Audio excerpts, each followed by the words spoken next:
Ladies and gentlemen, welcome back to the Parker Love Sports YouTube channel. My name is Parker. Thank you for taking a few minutes out of your day to join me here in this video.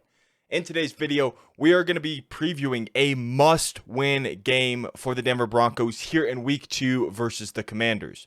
Now, why is it a must-win game? Well, I'll tell you here in a second, but if you are enjoying the videos, make sure you leave a like and subscribe to the channel, as 70% of viewers are not subscribed to the channel, and I'm trying to hit 500 subscribers. So if you could help me reach the goal, that would mean the absolute world to me. Hitting the subscribe button helps me get closer to that goal, and leaving a like does help spread the content out so more people can view it. Now, why is it a must-win game for the Broncos? Well, in my opinion, right now, we are a better team than the Commanders, but we will have to see come Sunday if we are the better team. A victory here would move us to 1-1 on the season and honestly help us feel as Broncos fans a lot more comfortable and a lot less nervous about the team. As you guys have seen the statistic, teams who start 0-3, I don't know the exact percentage, but a majority of the time, I'd say in the 90%, don't make the playoffs. So we have to avoid that 0-3 start, and doing it this week against the Commanders will be most important because next week, we play the Miami Dolphins, and that is anything but a guaranteed win. I feel like we should have beat the Raiders last week. Obviously, we lost, and it's a division. It's a game against a division rival, so those games are always going to be super close. But in this week, we have to take advantage and beat the Commanders. So let's go ahead. Let's jump into the preview. And as always, I do want to remind you that Jesus is King. He died on the cross for your sins, and it's through the works of Jesus which we go to heaven. It's through him taking our punishment on the cross and dying on the cross for us, in which we go to heaven. There's nothing we can do to get to heaven. It's all through the works of Jesus, and it's an important message that I like to spread before every video. So, yeah, a lot of people won't like it, but I don't care. I'm going to spread the message of Jesus. It's through the works of Jesus which gets us to heaven. It's not through our own works. Now, that being said, let's go ahead and let's get started into this preview. All right, so starting out with the injuries, the Broncos have 5 players on right now the injury report. Those being tight end Greg Dulcich, edge rusher Frank Clark, wide receiver Jerry Jeudy, defensive lineman DJ Jones, and cornerback Riley Moss. Now, Greg Dulcich is out with his hamstring injury that he suffered in last week's game. So Adam Troutman will be the new tight end 1. Frank Clark is out with a hip injury that he suffered in last week's game. I would expect Nick Benito to be the starter for next week's game. Next, Jerry Jeudy is officially in and making his season debut after suffering that hamstring injury, I believe, before week 3 of the preseason.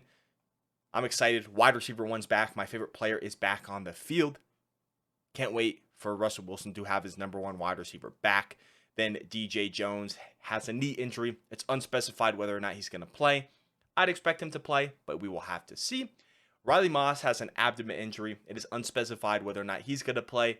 I'd expect him to play as well. Or actually, I don't know about that. He had his abdomen injury. Was expected to take him around 4 weeks to recover, but those 4 weeks included all 3 weeks of the preseason, and the week in between week 3 of the preseason and week 1 was inactive last week. Maybe they were just taking an extra precaution, and maybe he will play this week. But as I'm recording this right now, it is unspecified whether or not Riley Moss will play this week. As for the Commanders' injury report, they have defensive back Jartavius Martin, wide receiver Curtis Samuel, edge rusher Chase Young, guard Sam Cosmi, and wide receiver Terry McLaurin. Jartavius Martin is a rookie this year. He's a DB, plays safety, plays corner. He's out this week with a concussion. Curtis Samuel, he has a hip injury. Unspecified whether or not he's going to play. I'd expect him to play, however. Chase Young is officially in and making his season debut against the Broncos. So either Mike McGlinchey or Garrett Bowles' job just got a lot harder depending on which side he decides to line up from. One of their guards, Sam Cosmi, a starting guard, I should say, has a shoulder injury. Unspecified whether or not he's going to play. But with all these unspecified injuries, I would say they would play unless you hear something otherwise on Twitter or Instagram or something. I'd expect them all to play. Same thing for Terry McLaurin. I would expect Terry McLaurin to play. here week 2 versus the Broncos. But if he doesn't, that's huge for the Broncos. But I do expect Pat Surtain, if he does play, to shut down and take Terry McLaurin out of the Commanders' game plan this week. Here are my keys to victory. Number 1 has got to be get pressure on Sam Howell. The Broncos pass rush last week had 0 sacks and 2 quarterback hits. You have to get pressure on Sam Howell. I know he's not a rookie this year. He was drafted during day 3 last year. I thought he could have been the number 1 overall pick in like the preseason and the way too early mock drafts. Sam Howell was my number 1 overall pick over Spencer Rattler. Falls to day 3, gets picked up by the Commanders. I still have high hopes for Sam Howell, but technically, I would say it's his rookie year because it's his full first year starting. I know he started a couple games at the end of last season, but I'd say it's his rookie year. Still, I would consider him a rookie quarterback essentially. So I do expect the Broncos need to get pressure on him. Need to get some sacks, need to get some quarterback hits, need to force him to get the ball rid of the ball early. Maybe throw it to the wrong read, throw it to Pat Surtain. Hopefully he gets a pick. Got to get pressure on Sam Howell. Number 2 is going to be to shut down Brian Robinson. He's emerging as one of their superstars. Had a decent game last week, not the greatest week. We'll see how he bounces back this week. Hopefully he doesn't, because obviously I want the Broncos to win, but we will have to see. Limit Terry McLaurin, which I do expect Pat Surtain to take care of that. I hope Surtain just shadows him throughout the entire game and forces Sam Howell to throw to Damari Mathis, matched up against Jahan Dotson, throw to Curtis Samuel, matched up against Essang Bassey, but you have to limit Terry McLaurin, as he's one of the best wide receivers in the NFL, and you have to shut him down and force Sam Howell to throw to a different target. Number 4 has got to be Damari Mathis bouncing back this week versus Jahan Dotson. He had an awful game last week, gave up 2 touchdowns, had a pass interference call, and just struggled mightily last week. Has to have a bounce back this week. Otherwise, I think he could be in jeopardy of losing his starting job to rookie Riley Moss, depending on how he plays this week. And if Riley Moss is ready to go this week or next week, we will have to see. Number 5 is going to be to pound the rock. I like what Javonte Williams and Samaje Perine did last week, but I think you need to give them more carries, as well as mix in Jaleel McLaughlin, get him some carries, and establish the run game, because by establishing the run game, it's going to open up my number 6 key, throw the deep ball. It's going to open up the play action. It's going to open up the deep shots to get those chunk yards, so you're not having to check down and throw those short passes that don't really get a whole lot of yards and that aren't really exciting to watch, if I'm honest. So throw the deep ball. That is my number 6 key to victory this week. Here is Russell Wilson's stat line from week 1. Now, I thought he played solid, wasn't crazy, had a bunch of checkdowns, would like to see him throw him deep, but I think Sean Payton is slowly cranking up the scale, and I think we're going to start to see more of Seattle Russ this upcoming week. But Russell Wilson had 27 completions on 34 attempts for 79.4 completion percentage, which is a really good completion percentage, if I'm honest. Only had 177 yards, though, so he needs to boost those numbers up. Had 2 touchdowns, no interceptions, but had a quarterback rating of a 74.8. And, I mean, that's all right. You would like to see the quarterback rating go up. But for week 1, I like what I saw from Russell Wilson, and I'm hoping that he improves on those stats here in week 2. As for Sam Howell, you see the stats right there. I thought he played all right. Wasn't crazy, but he wasn't horrible either. The 1 interception that he threw, it was deflected at the line of scrimmage and then picked. So I'm not putting that entirely on him. Yeah, you would probably obviously want to throw it so it doesn't get batted, but it wasn't entirely his fault. Now, what was his fault is when he fumbled the ball, the Cardinals recovered and scored a touchdown on that play. Needs to take care of ball security when he is getting sacked. So that's something he should work on, but I still have high hopes for Sam Howell. I think he can be a solid quarterback in the league. Of course, you can see his stats, 19 completions on 31 attempts, had a 61.3% completion percentage, threw for 202 yards, 1 touchdown, 1 interception, and had a quarterback rating of a 45.5, which isn't great by any stretch of the imagination, but for a young quarterback, I thought he played all right for his first, opening day, whatever you want to call it. I thought he played all right, but there's still some things to improve on for Sam Howell. As for Javonte Williams versus the Commanders front seven, here are his stats from last week: 13 attempts, 52 yards, averaging 4 yards a carry, 4 receptions, 5 yards, and no touchdowns. Now, what I'm about to say for Javonte Williams also applies to Samaje Perine and Jaleel McLaughlin, depending on how many attempts he gets. You need to establish the run game. I'd like to see way more attempts split between both Javonte and Samaje to establish the run game. But I thought Javonte Williams played very solid last week. He looked very explosive. He was breaking tackles. He was running through defenders.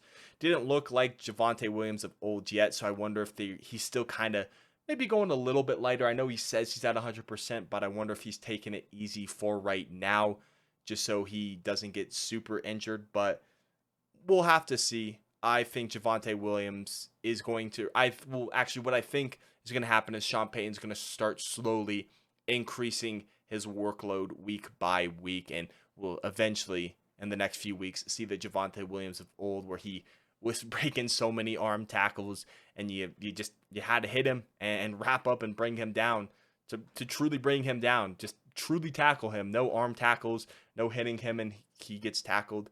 I'm excited to see the Javonte Williams of old. Hopefully it's this week, but I'd expect a couple more weeks before we see that, as I still think he is sort of recovering from his ACL injury, but that's just my opinion. Next up, here is the Commanders front seven. I expect it to look like this: Chase Young, Daron Payne, Jonathan Allen, and Montez Sweat, as the Commanders do run a 4-3.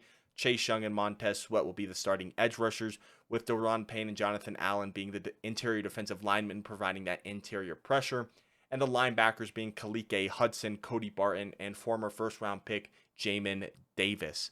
Here are their stats from last week. Of course, there's no stats from Chase Young last week. Obviously, he's making his debut this week. So far this season, the Commanders have 25 tackles, 5 of them tackles for a loss. They have 2.5 sacks and 5 quarterback hits. It's a very impressive defensive line. This is the most impressive part of the Commanders defense, and I'd say the Commanders roster as a whole is their defensive line. It is going to be a very tough challenge for the Broncos offensive line to match up against this front seven of the Commanders, but I'm hoping we can at least hold them in check, limit the amount of sacks, limit the amount of quarterback hits, limit the amount of tackles for loss they get, providing some blocking and throwing the ball, establishing a run game. The offensive line has to win here if the Broncos want to get a win this week, because the Commanders front seven, in my opinion, may be the best in football. Well, not necessarily the front seven, because the linebackers are meh. I like Jamin Davis, but Kalike Hudson and Cody Barton, I'm kind of meh on. But Chase Young, Daron Payne, Jonathan Allen, Montez Sweat, in my opinion, that has got to be the best defensive line in all of football. Next up, for Brian Robinson matching up against the Broncos front seven, here's what I expect it to look like for week 2. Zach Allen and DJ Jones at right end and nose tackle, but instead of Matt Henningsen, like I had last week, I'm putting Jonathan Harris, because he did get the start last week, and he was just more productive last week as well. Then I have Nick Benito, our top pick from 2022, the 64th overall pick in 2022. I have him starting in place for Chris Jones. Then Josie Jewell and Alex Singleton in at linebackers, although I would like to see Drew Sanders get a couple defensive snaps. Didn't get any defensive snaps last week. And then Randy Gregory on the opposite edge of Nick Benito, and showing us why he got that big contract from the Broncos. Here are the stats from week 1: 29 tackles, 1 tackle for loss, 2 quarterback hits, and no sacks. That is unacceptable, especially against the Raiders offensive line and Jimmy Garoppolo. You have to get sacks, and we just didn't. We just didn't. So that is a big area of improvement for the Broncos that they need to obviously improve on this week. But yeah, hopefully they are able to make that adjustment and get to the quarterback and get to Sam Howell, as my first key states. As for Brian Robinson, he had an all right game, nothing crazy. 19 rushing attempts for 59 yards, averaging 3.1 yards per carry. Didn't have a rushing touchdown, but he did have 1 reception for 7 yards for a touchdown. That's when Sam Howell scrambled to his left, was looking like he was going to run, then kind of stays behind the line of scrimmage, throws it. Brian Robinson catches it for a touchdown. That was his only reception. But you would like to limit Brian Robinson because, in my opinion, he is a rising star for the Commanders. As for the receivers versus corners, this is what it's going to look like. I expect Jerry Jeudy to go up against Kendall Fuller, Kyle Fuller's brother, who we had on the roster 2 seasons ago.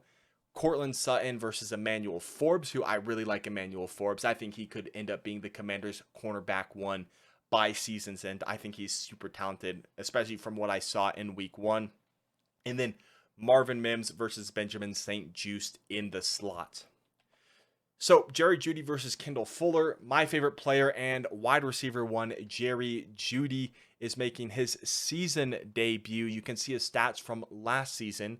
15 games. In 15 games, he had 67 receptions on 100 targets, 972 receiving yards, over 1,000 all-purpose yards, and 6 touchdowns, all of which I believe are career highs for Jerry Jeudy.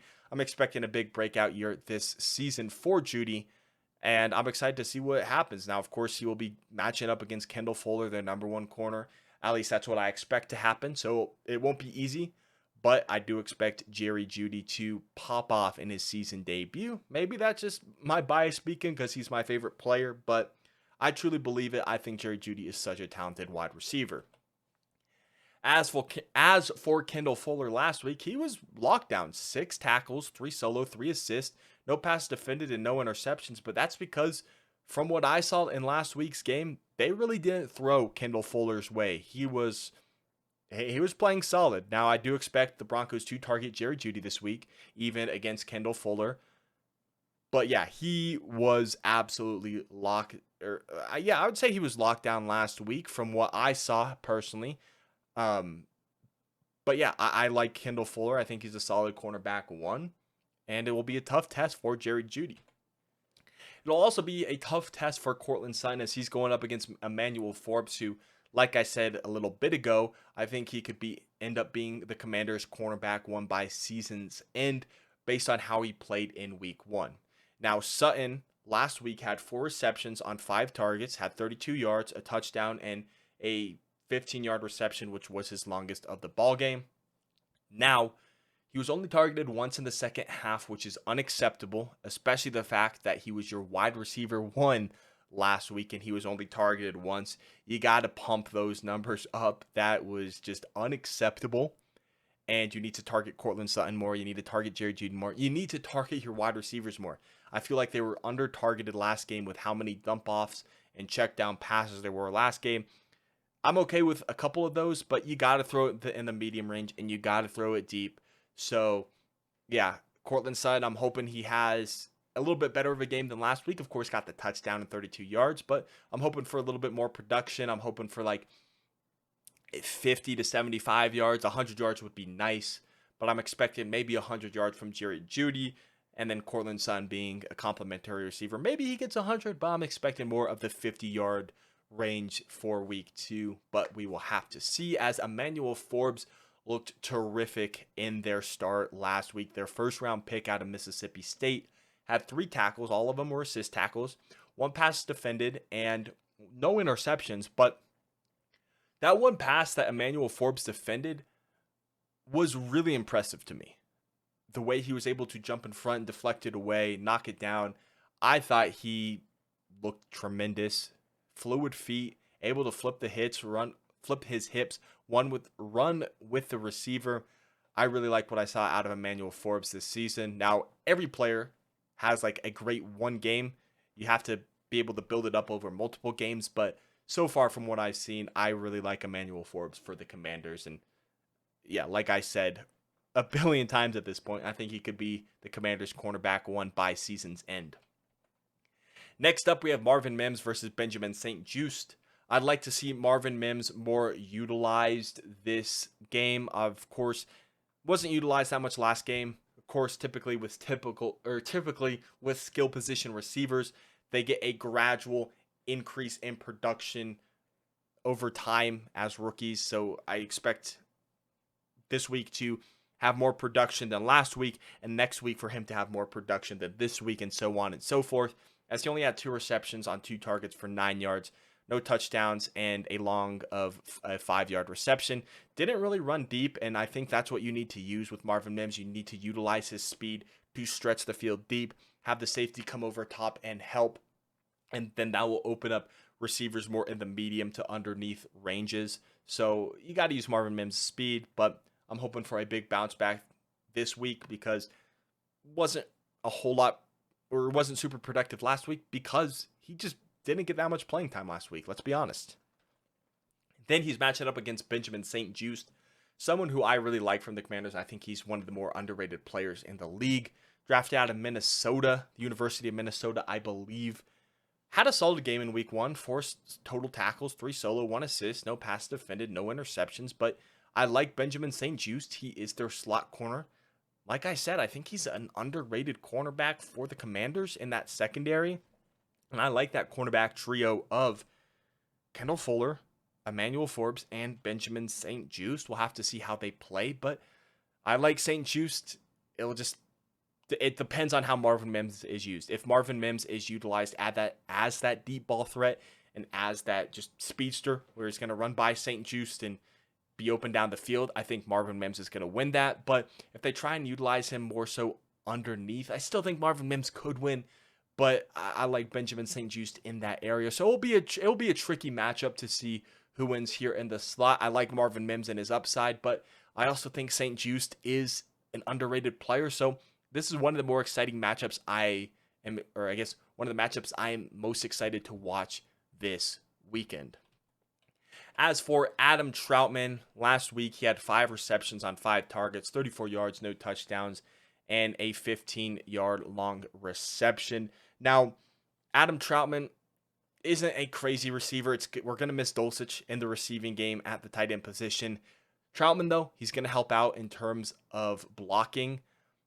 Receiving, he can improve. And on that play where we had to punt to the Raiders with 5 minutes left to go, and then they just ran out the clock, I thought he could have picked up the first down from where I was sitting in the stadium. Of course, I got season tickets behind the visiting sideline, and I thought if he kept running, he could have gotten that first down or close enough maybe to go for a quarterback sneak, a fullback dive. Of course, tries to go for a juke, make a man miss to pick up extra yardage. Doesn't get it, forces us to punt, and eventually we lose the game. So I'm expecting a bounce back game from Troutman, and I'm hoping we see those receiving numbers maybe go up a little bit, but I would also like you to target the receivers a lot more as well.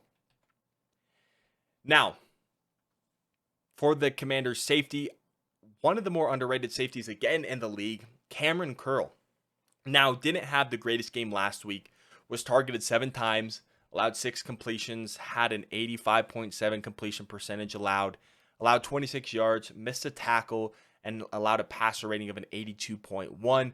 So not the greatest game. He's going to be looking to bounce back. Of course, Denver's hoping we're hoping he's not going to bounce back, but something's got to give. Either he's going to struggle or he's going to bounce back. We will have to see.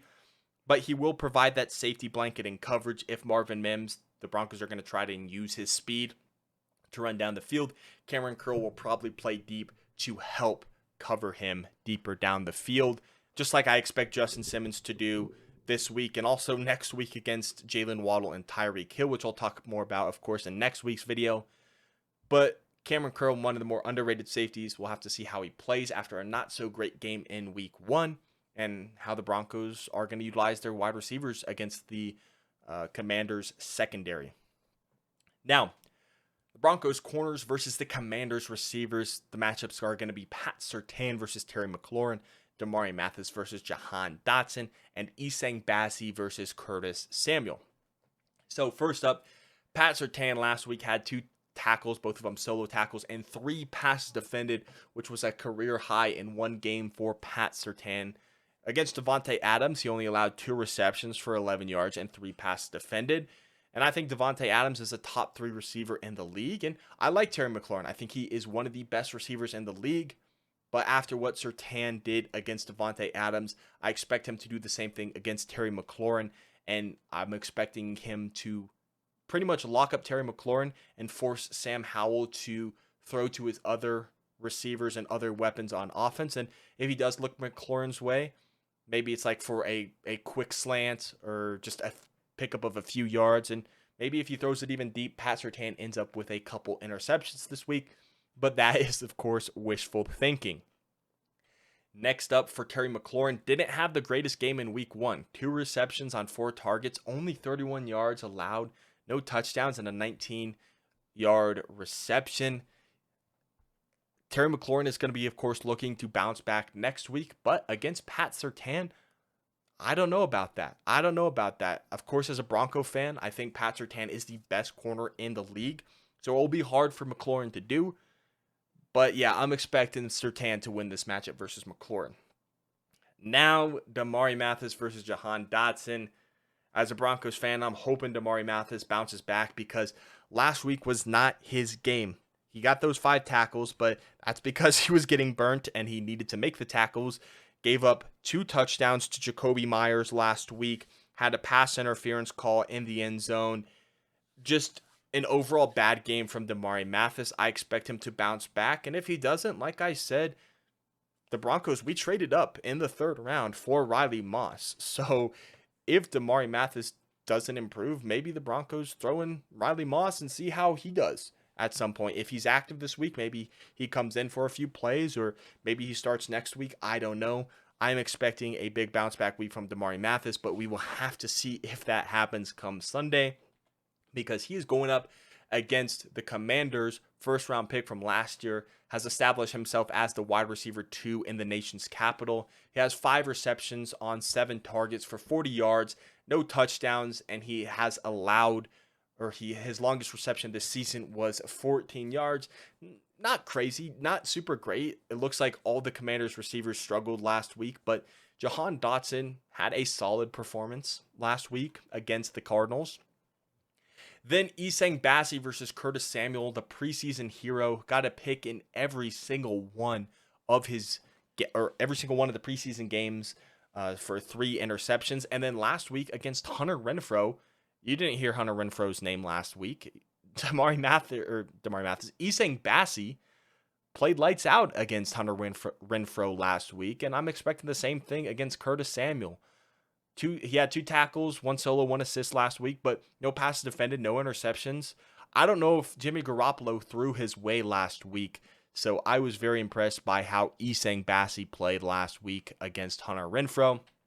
As for Curtis Samuel, he probably had the best game out of any Washington receiver. 5 receptions on 5 targets for 54 yards, no touchdowns, and had a long reception of 32 yards, but really none of the Washington wide receivers had a great game. I'd say Curtis Samuel had a good game. But yeah, all the Washington receivers are looking to bounce back. Isang Bassi will be covering Curtis Samuel, who, like I said, had the best game out of any Washington receiver last week, in my opinion. Next up, Logan Thomas. He had a solid game in the receiving department for the Commanders as well. Had 4 receptions on 8 targets for 43 yards. Had no touchdowns, but he did have a 19-yard reception. I do like Logan Thomas. I don't think he is the best tight end in the league, but I also don't think he is the worst tight end in the league either. He's all right. I respect his game. I would expect, in terms of coverage against Logan Thomas, I would expect Josie Jewell to cover him, because I do expect a linebacker to cover Logan Thomas this week. I don't really trust Alex Singleton to cover him. Alex Singleton is more of a run-stopping linebacker to help in the run game, obviously, and just wrap up a ton of tackles. I feel like Josie Jewell is also similar, but last season he really improved in his coverage skills. So if a linebacker is matched up on Logan Thomas, I would expect it to be Josie Jewell. As for Justin Simmons in deep coverage, kind of like I mentioned for Cameron Curl, I would expect him to be that safety blanket coverage over top. If maybe Damari Mathis gets burned, Justin Simmons will be there to help as that secondary coverage. That's what I would expect Justin Simmons' role to be this week. Although Justin Simmons is also looking to bounce back from last week, because he was not good last week either. He was targeted 4 times, had 3 completions, allowed 75% completions against, allowed 57 yards, had 1 missed tackle where he just ran up and tried to use his force when he was hitting him to bring him down. Obviously didn't go down. Justin Simmons needs to wrap up. That's my one big flaw and critique of Justin Simmons, is he needs to wrap up, and allowed an abysmal pass rating of 116.7. So, of course, I think Justin Simmons is one of the better safeties in the league. Needs to bounce back this week here in week 2. Of course, he did have an injury in training camp. I wonder if that affected him at all, but we'll have to see. Didn't have a great week 1, so hopefully he has a bounce back week 2, and he plays that blanket secondary coverage deep. Of course, he's going to be a ball hawk, so going to go for the interceptions, but he does need to help cover deep if Damari Mathis starts to struggle this week again. Next up, I accidentally had the stats twice. It's going to be the Broncos pass rush versus the Commanders offensive line. Now, these stats are last season, and it is not going to include some of the new offensive linemen for the Commanders, and this is not going to include some of the pass rushers for the Broncos. Now, ignore the Frank Clark picture in the bottom left. I just forgot to update it and change it. Just Frank Clark is there, so I'm sorry about that, but I forgot to update it. But last season's offensive line for the Commanders gave up 48 sacks, and last year's roster for the Broncos, and same thing for the Commanders offensive line, the Broncos got 36 sacks. Of course, that's not going to include Frank Clark this year. But the Broncos, they didn't have a very good pass rush in week 1. Got to change that. Got to get some sacks. Got to get some pressure on Sam Howell. And I don't think that the Commanders' offensive line is really that good. I think it's one of the bottom 5 offensive lines in the league, in my opinion. So something's got to give. Is it going to be the Broncos getting the sacks? Is it going to be the Commanders' offensive line? I hope it's the Broncos pass rush, but we will have to see this week. And then, of course, the Broncos offensive line versus the Commanders pass rush. And this front 4 right here is going to be scary. The Broncos offensive line last season, so not including Ben Powers and not including Mike McGlinchey, gave up a whopping 55 sacks last season. And the Commanders last season, this defensive line got 43 sacks, which is amazing. Like I said, this is one of the best pass rush in the league. This is one of the best front 4 in the league. Now, I'm hoping that, of course, with the additions of Mike McGlinchey and Ben Powers, that we are able to block this defensive line somewhat and to open up the run game, pass protect for Russell Wilson. I'm hoping we're able to do that. But yeah, it's going to be tough. It's going to be tough against this front 4. If you're wondering why I'm still using last season's stats, it's because week 1 is still a small sample size, especially for stats like rushing the passer, which we, of course, got 0 sacks. And same thing for sacks given up. Not a big enough sample size, in my opinion. It's not a big sample size for any stats, but especially for this right now, I feel like it's not that big of a sample size. So that's why I am going to go ahead and use last season stats for it now. So what are my final thoughts for week 2 here at Empower Field at Mile High? Well, I am going to go with a final prediction. I think the offense turns up this week. I'm going to go with a final score prediction of the Denver Broncos 35, Commanders 21. That might be lofty, that might be ambitious, and of course I am biased as a Broncos fan, but that is my score prediction for week 1. Let me know what yours is in the comment section below. Make sure you leave a like and subscribe to the channel if you are brand new. My name is Parker, and I will see you in my next video very, very soon. Peace out.